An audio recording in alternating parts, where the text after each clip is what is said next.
संख्येने उपस्थित या तिन्ही मतदारसंघातील पदाधिकारी बंधुवाडी बनले। आज BLAचा आढावा घेण्यासाठी आणि पदाधिकाऱ्यांचा आढावा घेण्यासाठी माननीय एकनाथ शिंदे साहेबांच्या आदेशानुसार आपल्या या पूर्ण परिसरामध्ये उपस्थित आहे। मिरज विधानसभा मतदारसंघ, सांगली विधानसभा मतदारसंघ या दोन्ही विधानसभा मतदारसंघातल्या पदाधिकाऱ्यांना मनापासून धन्यवाद देतो, त्यांचं मनापासून कौतुक करतो। त्यांनी 100% BLA आपल्या पूर्ण केलेले आहे आणि पलूस कडेगाव विधानसभा मतदारसंघातलं काम आपलं बाकी आहे। तर ते काम पुढच्या 8 दिवसामध्ये संपर्क प्रमुखांच्या नेतृत्वाखाली पूर्ण करावं, या देखील प्रामाणिकपणाच्या सूचना मी आपल्याला देतो। आजची गर्दी बघितल्यानंतर एक लक्षात येतं की या संपूर्ण परिसरामध्ये आपल्या शिवसेनेची ताकद आहे। वंदनीय बाळासाहेबांचा विचार पुढे घेऊन जाणारा हा परिसर आहे आणि त्यांच्या नंतर तो विचार ते पुढे घेऊन जातात त्या माननीय एकनाथ शिंदे साहेबांवर प्रेम करणारी जनता ही सांगली मिरजच्या संपूर्ण भागामध्ये आहे। परंतु आपण त्यांच्यापर्यंत पोहोचणं गरजेचं आहे। हे आपण नक्की पोहोचू शकतो, परंतु त्यांच्यापर्यंत पोहोचत असताना आपल्यामध्ये मतभेद आपण सगळ्यांनी बाजूला ठेवले पाहिजे। कोण मोठा आहे, कोण छोटा आहे, कोणाचं 1 नंबरला नाव आहे, कोणाचं 2 नंबरला नाव आहे, कोणाचं 4 नंबरला नाव आहे, याच्यापेक्षा मी शिंदे साहेबांचा कार्यकर्ता आहे, शिवसेनेचा कार्यकर्ता आहे, म्हणजेच मी नंबर 1 कार्यकर्ता आहे, एवढं जरी प्रत्येकाला माझं नाव किती नंबरला आहे याची चर्चा देखील बैठकांमध्ये होणार आहे। शेवटी आपल्याला पक्षाची संघटना वाढवत असताना एक कुटुंब म्हणून वाढवायची आहे। कुटुंबातल्या लोकांना जसं आपण समजून घेतो, कुटुंबामध्ये देखील वाद असतात, परंतु कुटुंबातले वाद जसे आपण सामंजस्यपणाने सोडवतो, 4 भिंतीच्या आत सोडवतो आणि आपलं कुटुंब मजबूत करतो, तसंच शिवसेनेचं कुटुंब, त्याचे कुटुंब प्रमुख माननीय एकनाथ शिंदे साहेब आहेत, ते कुटुंब आपल्याला मजबूत करायचे आहे। आणि आज व्यासपीठावरच्या सगळ्या नेते मंडळींना मला सूचनावाजा विनंती करायची आहे की माझ्यापासून सगळ्यांचं जे अस्तित्व आहे ते यांच्यामुळे आहे। हे जर तुमच्या समोर नसतील, तुमच्याबरोबर नसतील, तर तुमच्या नेतृत्वाला, तुमच्या पदाला किंमत शून्य आहे। त्याच्यामुळे स्वतःला जपण्यापेक्षा आपण कार्यकर्त्यांना जपलं पाहिजे। स्वतःमधले वाद चव्हाट्यावर आणण्यापेक्षा आपण कार्यकर्त्यांना ताकद दिली पाहिजे। आपले वाद ज्यावेळी चव्हाट्यावर येतात त्यावेळी त्याचा फायदा समोरचा घेत असतो।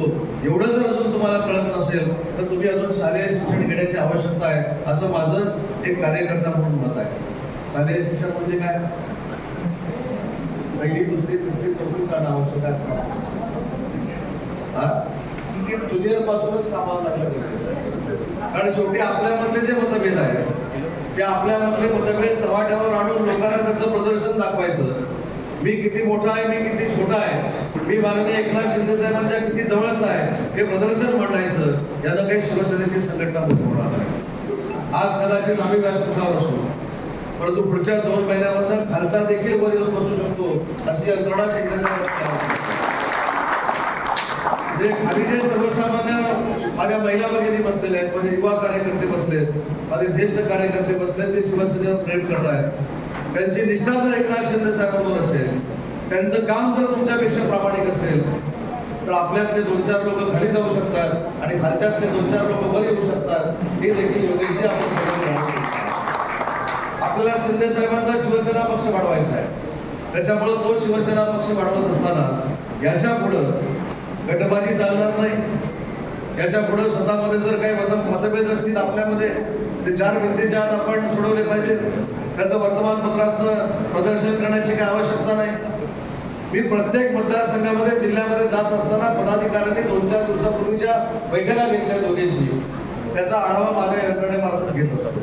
कोण त्या बैठकीला उपस्थित होते, कोण त्या बैठकीला उपस्थित राहून नसल्यासारखे होते, कोण त्या बैठकीला उपस्थित राहून त्या बैठकीचा अहवाल त्यांनी समोरच्या लोकांना दिलाय, कोण त्या बैठकीला उपस्थित राहून कुणी वाद घातलाय, हे मला तुम्हाला सांगायची गरज नाही। ही सगळी जबाबदारी माझ्याकडे असते आणि त्याच्यामुळं माननीय एकनाथ शिंदे साहेबांच्या नेतृत्वाखाली महाराष्ट्राच्या 136 मतदारसंघामध्ये BLAचा आणि पक्षाचा आढावा घेण्याची जबाबदारी माननीय एकनाथ शिंदे साहेबांनी तुमच्या सगळ्यांच्या सहकार्यानं माझ्यावर दिली आणि म्हणून आपण सगळ्यांनी एक कुटुंब म्हणून काम केलं पाहिजे। आता मला योगेश जानकर सांगत होते की आलेल्या प्रत्येक पक्षाच्या पदाधिकाऱ्यामध्ये ताकद आहे. प्रत्येक पक्षाचा पदाधिकारी वेगळ्या वेगळ्या पद्धतीने शिवसेना वाढवू शकतो. शिवसेना वाढवण्याचं प्रत्येकाचं कसब वेगळं आहे, पण त्यांचे मार्ग देखील वेगळे आहे. हे मार्ग जर एकत्र झाले आणि त्या एकत्र झालेल्या मार्गावर शिवसेनेचे सगळे पदाधिकारी चालले तर या जिल्ह्यामधली सगळ्यात मोठी ताकद ही शिवसेनेची असेल याच्यावर मला प्रामाणिकपणे विश्वास आहे. मगाशी कुठेतरी मुंबईचा उल्लेख केला. कधी कधी तर मला आश्चर्य वाटतं मंगळवारचं. माननीय शिंदे साहेबांनी आम्हाला कॅबिनेट मंत्री केले कॅबिनेटमध्ये बसायला, पण मंगळवारी अनेक जिल्हा प्रमुख आम्हाला मुंबईमध्ये सांगतात कॅबिनेट असल्यामुळे आम्ही आलेलो आहोत. नंतर कधी कधी प्रश्न पडतो की कॅबिनेट मंत्र्यांना बाजूला करून शिवसेनेच्या जिल्हा प्रमुखांबरोबर कॅबिनेट होणार आहे की काय. सगळे जिल्हा प्रमुख मुंबईला असतात, म्हणजे असतात त्यांच्याबद्दल मला काही बोलायचं नाही, पण जे असतात त्यांना सांगायचं आहे. तुम्ही मंगळवारी आला मी समजू शकतो, मी बुधवारी आला मी समजू शकतो, पण सोमवार टू सोमवार हॉटेल बुक करून मुंबईमध्ये बसायचं हे आता काही लोकांनी थांबवलं पाहिजे. आणि अशा लोकांना साहेबांनी स्पष्ट तुम्ही तुमच्या जिल्ह्यामध्ये थांबून लोकांशी समोर सोडून लोकांच्या अडीअडचणीला धावत जाऊन तुम्ही शिवसेना वाढवली पाहिजे हा संदेश घेऊन आज मी सांगली जिल्ह्यामध्ये आलेलो आहे. त्याच्यामुळं ते चांगलं काम करतील, जे अतिशय चांगल्या पद्धतीनं साहेबांचा विचार, साहेबांच्या योजना, साहेबांची ध्येय धोरणं जनतेपर्यंत पोहोचवतील त्यांना पद मागण्याचा नक्की अधिकार आहे. जे प्रतिकूल परिस्थितीमध्ये काम करतायत, पक्षाची ताकद वाढवत आहेत, त्यांना देखील स्वतःचं अस्तित्व पक्षात राहावं असं वाटतं, ते खरोखरच योग्य आहे. मी अनेकांची व्यासपीठावरच्या मंडळींची नावं घेईन. तुमचे संपर्क प्रमुख आहेत, संपर्क प्रमुख प्रतिकूल परिस्थितीमध्ये ठाण्यामध्ये अनेक वेळा निवडून आले. आता त्यांनी चांगलं काम करून त्यांना मतदारसंघामध्ये देखील जाऊ शकत नाही एवढी चांगली ताकद त्यांनी निर्माण केलेली आहे. आपण सगळ्यांनी आपली लढाई कोणाबरोबर झाली, विरोधकांबरोबर झाली की मित्र पक्षाबरोबर झाली, हे सारखं तेच सगळे आपल्या अर्थ असं मला वाटत नाही. आणि मला बजरंग पाटील साहेबांना आणि वरकंडे सरांना तुमच्या वाढदिवसाच्या निमित्ताने एक संकल्प करा. काय भांडण्यात अर्थ नसतो. आता जसे बाजूबाजूला बसला असे बाजूबाजूला जर बसला तर समोर त्याला संधी मिळणार नाही. पाहिजे ते एकामेकाच्या मांडीवर बसा, पण संघटना चांगली वाढवा. पण शेवटी बजरंगी तुमचं पण ध्येय शिवसेना वाढवायचं आहे, वरकंडे सरांचं पण ध्येय शिवसेनाच वाढवायचं आहे, गौरवचं पण ध्येय, आनंद बापूचं ध्येय देखील शिवसेनाच वाढवायचं आहे. तो कुठेतरी आपण समजून घेतलं पाहिजे. आणि जो खऱ्या अर्थानं चांगलं काम करतोय त्याला देखील पुढे साथ देण्याची भूमिका जर शिवसैनिकांनी घेतली तर आपला एवढा शिवसेनेचा आदर्श पक्ष दुसरा कुठला असू शकत नाही. आपण ठरवून घेतलं पाहिजे.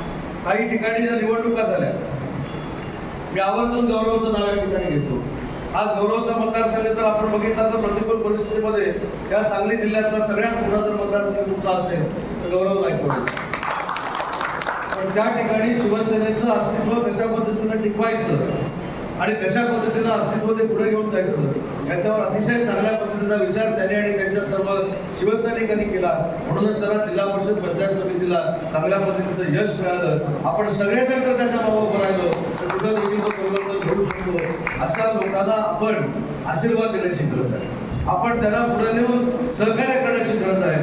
आपण कधीतरी विचार केला पाहिजे की आपल्या पुढची पिढी आता राजकारणात येत असताना आपण त्यांना आशीर्वाद देणार आहोत की नाही, आपण त्यांना पुढे जाण्यासाठी चाल देणार आहोत की नाही, हा विचार ज्येष्ठांनी करणं देखील गरजेचं आहे. आणि मी असं म्हणत नाही, व्यासपीठावरच्या सगळ्यांचंच योगदान माननीय एकनाथ शिंदे साहेबांचे हात बळकट करण्यासाठी लाभलेला आहे आणि भविष्यात देखील मिळत राहणार आहे. पण तुम्ही सगळ्यांनी ठरवा. आम्ही परवा एक निर्णय घेतला की प्रत्येक जिल्ह्याची आता 15 लोकांची कोर कमिटी असतात. योगेशजी ते अधिकार संपर्क प्रमुखांना दिलेले आहेत. या जिल्ह्याची देखील 15 जणांची कोर कमिटी तुम्ही तयार करा आणि जितके निर्णय स्थानिक पातळीवर होतील, एक मताला होतील, ते निर्णय तुम्ही इथल्या इथं घ्या, ते साहेबांकडे आणू नका. अशा पद्धतीची माडाला देखील आमची एक समन्वय समिती झाली, सोलापूरला देखील समन्वय समिती झाली, साताऱ्याची देखील समन्वय समिती होते आणि सांगली जिल्ह्याची देखील समन्वय समिती आपण सगळ्यांनी मिळून तयार करावं, जेणेकरून कमीत कमी त्रास संघटनेच्या दृष्टीने आपण साहेबांना देऊया आणि संघटनेचे निर्णय म्हणजे संघटना बळकटीचे निर्णय हे जिल्हा स्तरावर घेण्यासाठी साहेबांना आपण मदत करूया. यासाठी आपण समन्वय समितीची स्थापना केली पाहिजे. मला फिरण्याची हौस आहे आणि फिरण्याची हौस असताना संघटनेसाठी फिरण्याची हौस आहे, संघटना बांधण्याची हौस आहे. तुम्ही कधी माझ्या तोंडात कधी माझ्या राजकीय जीवनामध्ये माझा फोटो नाही, माझं नाव नाही, मी ह्या नंबरला नाही, त्या नंबरला नाही. शेवटी साहेबांच्या नेतृत्वाखाली कर्तृत्वानं माणूस मोठावणार आहे, आपल्या फोटोला आणि नंबरला माणूस मोठावणार आहे. आणि साहेबांनी सगळ्यांनाच संधी दिलेली आहे. साहेबांनी काही लोकांना पदाधिकारी म्हणून संधी दिली, काही लोकांना आमदार म्हणून संधी दिली, काही लोकांना खासदार म्हणून संधी दिली, काही लोकांना मंत्री म्हणून संधी दिली. पण जर आम्ही मंत्री आहोत, आमची देखील जबाबदारी शिवसेना वाढवण्याची आहे. आणि मी अनेक ठिकाणी सांगतो, उदय सामंतच्या नावासमोर 4 शिवसेना ही अक्षर आहे आणि माननीय एकनाथ शिंदे साहेबांची ताकद आहे, आशीर्वाद आहे, म्हणूनच उदय सामंतला महाराष्ट्र ओळखतो. ही जाणीव जर प्रत्येकाच्या मनामध्ये असेल तर आपण कधीच शिंदे साहेबांना त्रास देणार नाही, संघटनात्मक गटबाजी आपण करणार नाही. आणि म्हणून मला असं वाटतं की आपण सगळ्यांनी एक दिलानं निर्णय घेतला पाहिजे की भविष्याच्या 3-3.5 वर्षामध्ये प्रत्येक प्रभागामध्ये शाखा असली पाहिजे, प्रत्येक गावामध्ये शाखा असली पाहिजे, गाव तिथे शिवसैनिक असला पाहिजे, घर तिथे शिवसैनिक असला पाहिजे. आणि अशा पद्धतीने जर आपण वाटचाल केली, कोणाचीही ताकद शिवसेनेवर रोखू शकत नाही, एवढी ताकद व्यासपीठावरच्या सगळ्या मंडळींमध्ये आणि तुमच्या सगळ्यांमध्ये आहे. पण तुमचीच ताकद तुम्ही ओळखलेली नाही. तुमची ताकद किती आहे हेच तुम्हाला माहिती नसल्यामुळे आपण आपापसामध्ये भांडत राहतो. तुमची ताकद ही बाकीच्या पक्षाच्या पदाधिकाऱ्यांपेक्षा 100% जास्त आहे असं माझं मत आहे. आणि म्हणून ती ताकद आपापसात भांडण्यापेक्षा समोरचा जो आपल्यावर आक्रमण करतोय, समोरचा जो आपलं खच्चीकरण करतोय, समोरचा जो आपल्याला कमी लेखतोय, आपली ताकद वाढवून त्याला दाखवून द्या की शिवसेना ही कमी लेखण्याची संघटना नाही, तर शिवसेना ही दखल घेणारी संघटना आहे आणि आमची भविष्यामध्ये तुम्हाला दखल घ्यावीच लागेल अशा पद्धतीची संघटना या सांगली जिल्ह्यामध्ये आपल्याला तयार करणं आवश्यक आहे. आणि तुम्ही सक्षम आहात. म्हणजे मी तर काही मंडळी जी बसले ते माझ्यापेक्षा सिनियर शिवसेनेमध्ये आहेत. पण या सिनियर लोकांनी आपली जी काही ज्येष्ठता आहे त्या ज्येष्ठतेचा वापर करून शिवसेना कशी वाढेल यासाठी भर दिला पाहिजे. आणि आपल्याकडनं असलेल्या पत्रकारांना वाईट कुठची बातमी मिळणार नाही याची देखील दक्षता घेतली पाहिजे. ही जबाबदारी शिवसैनिकांनी स्वीकारली पाहिजे, पदाधिकाऱ्यांनी स्वीकारली पाहिजे. तरच आपल्या संघटनेमध्ये अतिशय चांगल्या पद्धतीचं वातावरण होईल. आज तुम्ही जोरदार पद्धतीनं माझं स्वागत केलं. महिला भगिनी देखील मोठ्या संख्येने इथं आहे. पण महिला भगिनींना देखील मला विनंती करायची आहे की ज्या नेत्यानं, ज्या महाराष्ट्रातल्या एका अशा नेत्यानं स्वतःच्या मुख्यमंत्री पदाच्या कारकिर्दीमध्ये देशातले सगळ्यात जास्त निर्णय महिला भगिनींसाठी घेतले ते नेते आपले एकनाथ शिंदे साहेब आहेत. त्यांच्या असलेल्या योजना, माझी लाडकी बहीण योजना असेल, लखपती दिदी योजना असेल, ग्रामीण भागातल्या महिलांसाठी निम्म्यावर आणलेलं तिकीट असेल, त्या सगळ्या गोष्टी ज्या आहेत त्या महिला भगिनींवर आपण पोचवल्या पाहिजेत. आणि सख्या भावापेक्षा प्रेम करणारं नेतृत्व हे माननीय एकनाथ शिंदे साहेबांचं आहे, ते आपल्या महिला भगिनींना देखील पटवून दिलं पाहिजे. आता BLA 100% झाले म्हणून सगळ्यांचं मी कौतुक केलंय, पण ती यादी घेऊन गेले की घरात जाऊन गेले.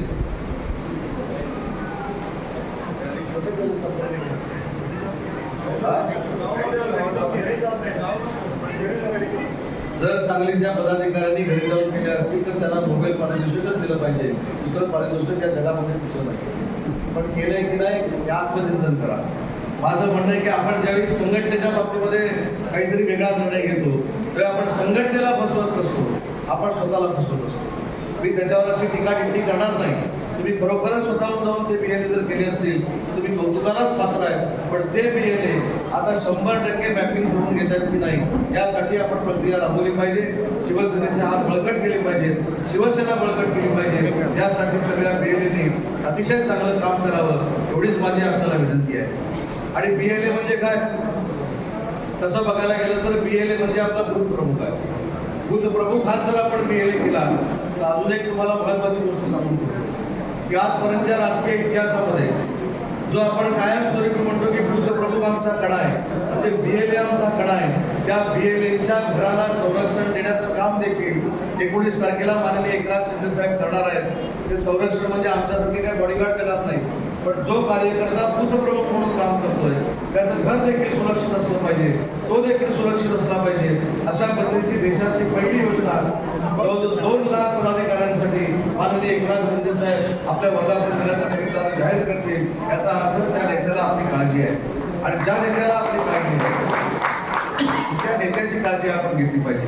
आणि त्या नेत्याची काळजी घेत असताना आपल्या सगळ्यांना मला एवढीच विनंती करायची आहे की आजपासून पुढच्या 15 दिवसात BLAचं मॅपिंग झालं पाहिजे, आपले गटप्रमुख तयार झाले पाहिजे, आपले पदाधिकारी तयार झाले पाहिजे, सगळे पदाधिकारी आपले नेमून असले पाहिजे. यासाठी पुन्हा 15 दिवसांनी किंवा 1 महिन्यानी आढावा घेण्यासाठी योगेश परत येणार आहे. त्याच्यामुळे तोपर्यंत तुम्हाला ते काम करण्यासाठी मनापासून शुभेच्छा देतो. BLAचं काम अतिशय आपण चांगलं केलं, त्याबद्दल आपल्या सगळ्यांना धन्यवाद देतो आणि माझं बरोबर संपवतो. जय हिंद, जय महाराष्ट्र. ABP माझा, उघडा डोळे बघा नीट.